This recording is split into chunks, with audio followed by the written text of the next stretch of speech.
We've got the latest NFL trade rumors, intel, possible candidates from all the notable NFL insiders, Schefter, Rapoport, Russini, and more, breaking down where things sit across the NFL as we get closer and closer to this year's NFL trade deadline. If you guys want more trade deadline updates, news, rumors, live show coverage as well, you've come to the right spot. Hit that sub button, youtube.com/chatsportstv.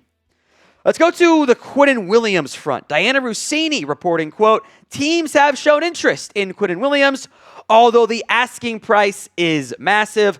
Mike Garafolo also saying this team has made it clear that it is unlikely to move Quinnen Williams. The price would have to be enormous. First thing you should ask yourself is, okay, what does enormous mean? Like, what does that actually mean? It probably means at least a first-round pick. I would be pretty shocked if the Jets were not asking for at least a 1 for Quinnen Williams, given how good he is. I would be very surprised. Even though the sack numbers might not reflect it, the Jets are bad. They can't do much on offense. They don't get a lot of high-quality pass rush chances. Quinnen is, I think, and the Jets have said this publicly, one of the best 3 techniques in the NFL. He's an awesome player. He's young. He's under team control. I don't think the Jets are going to give him away for anything less than at least a first-round pick. Now, Breece Hall is not going to cost a first-round pick. And pretty much every NFL insider agrees that Hall is a top trade candidate. We'll see if he gets dealt. The Braylon Allen injury from just a logistics perspective might cause some issues there.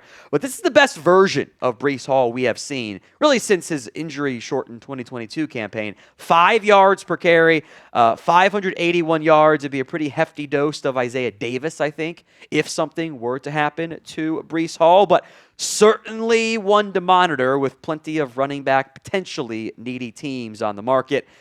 Does he get flipped on trade deadline day? It's possible. Predictions. Will the Jets trade away Breece Hall? Y for yes, N for no. Get those predictions in for me in the comment section of today's show.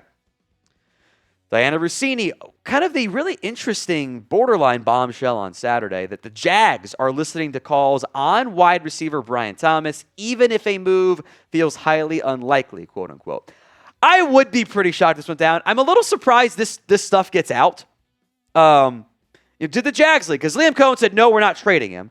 Did the Jags leak it, or did a different team trying to get Brian Thomas from Jacksonville leak it and try to drum up some interest and chaos and sow some discord and do some false flag operations?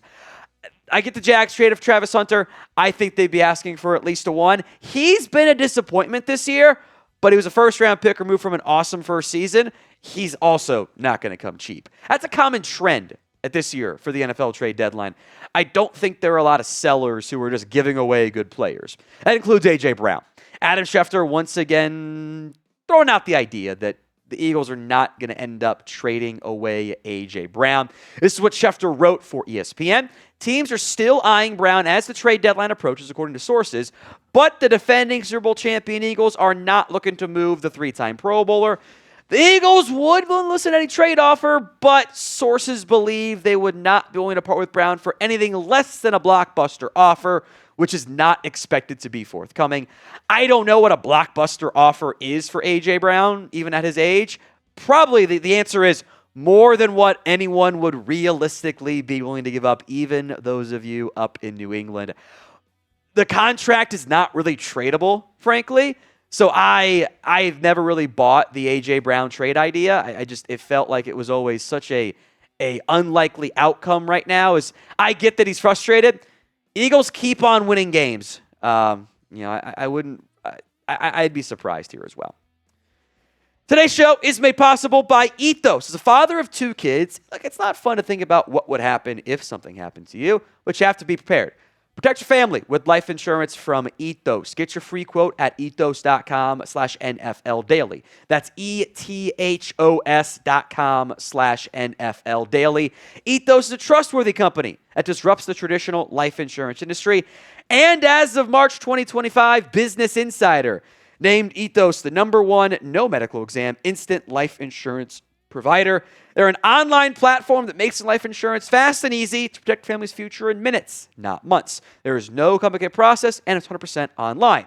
No medical exam is required. You just answer a few health questions. You get a quote in as little as 10 minutes. 3 million families have completed their applications and trusted Ethos to help find the right coverage.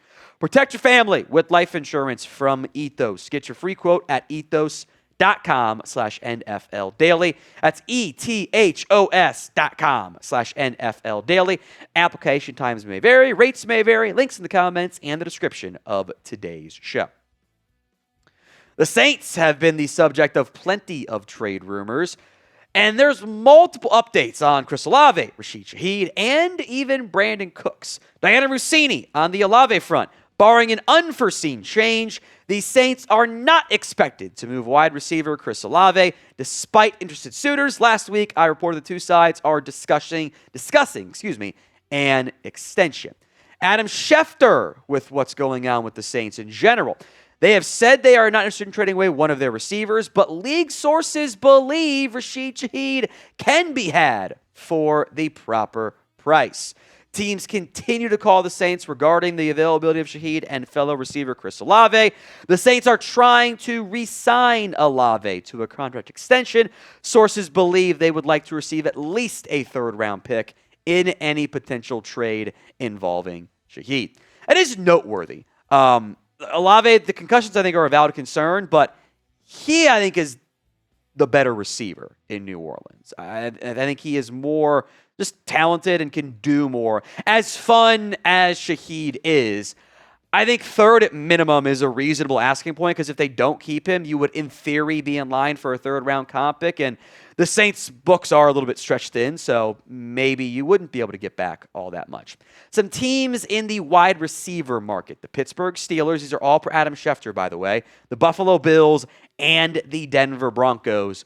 Buffalo could be a fun fit for Shaheed, and just allowing some go-ball stuff there with Josh Allen. I still think they need a true number one. I don't think Shaheed is that, but I think he's one of, if not the best vertical threats in the NFL. I am not surprised to see Ian Rapoport mentioning Brandin Cooks as a trade candidate for the Saints. I think that came directly from the Saints organization. I fully believe it, because if I were the Saints, I'd be doing this. No, we don't want to do Shaheed for that little. How about Brandin Cooks? He's not good anymore. He's been traded a lot.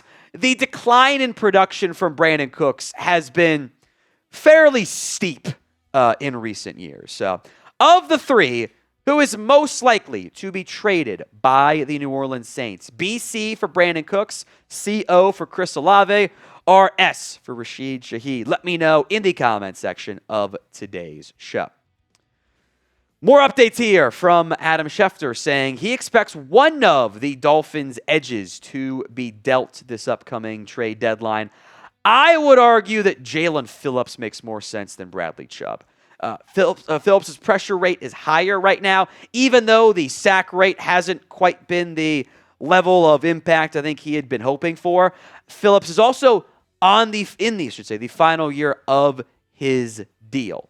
So if you can get a pick back, allow you to do whatever you want in free agency in the offseason, that might make more sense. Chubb is under contract. His sack numbers are better. His pressure rate allows some underlying concerns with just how overall down in, down out effective he is right now. So I would not be surprised, and my money would be on Jaelan Phillips, but I would not be surprised if one of those guys ends up getting dealt. Now, ESPN's Adam Schefter also saying he expects the Vikings to add a veteran quarterback, which does make sense. Carson Wentz is on IR. He's seemingly out for the season.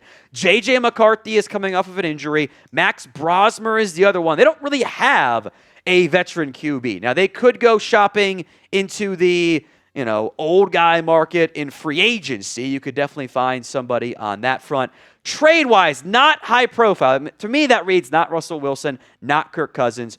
I don't think Jameis Winston is really available. I don't know if Zach Wilson truly fits that category as the veteran. He's not exactly a true experienced player. There aren't as many teams carrying three quarterbacks these days because they just are willing to gamble with the two there. One veteran name I would be willing to throw out of maybe see how it plays out.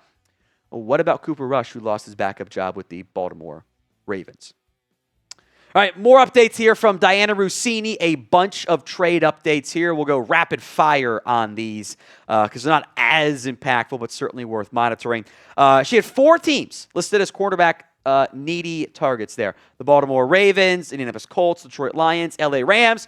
And she looks smart because, 2 days later, the Rams did trade for Roger McCreary. Conditions on these picks with the Titans likely ends up being the Titans' original 5th-round pick going back to them as part of the Ernest Jones trade. And then the Rams, getting a conditional 6 that could even be a late 6th-round pick on how things play out. So likely a true full-round swap, not this back of the 5th for an early 6th there. McCreary is the most recent player to be dealt. Who's the next one? Can you get that prediction right? Let me know in the comments section of today's show. Now, this came in before the Bengals choked it away against the New York Football Jets and before he injured his hip again. Russini says the Bengals are still not planning on moving Trey Hendrickson. I think from a locker room perspective, the Bengals would probably jeopardize losing all of it if they traded away their best defensive player when they're a game and a half out. Even though they might not actually make it, I don't think many of us think they're going to. It'd be a real issue for them. Other Russini buys, Denver in the market for tight end help. They did put in 2 claims, missed both of them, with other teams claiming tight ends first. Bills, safety and wide receiver are their target areas. Certainly makes some sense. Pittsburgh, as always, in the market for wide receiver help. And then Russini also dropped the Steve Sarkisian to the NFL buzz, claiming his reps have contacted the Titans about having interest in the job. Sark's camp quickly denied that. I don't think it. I think Sark is a really good offensive designer. I think he's kind of average as a head coach. I think there are some issues there. But that's the updates from Dianna Russini and more.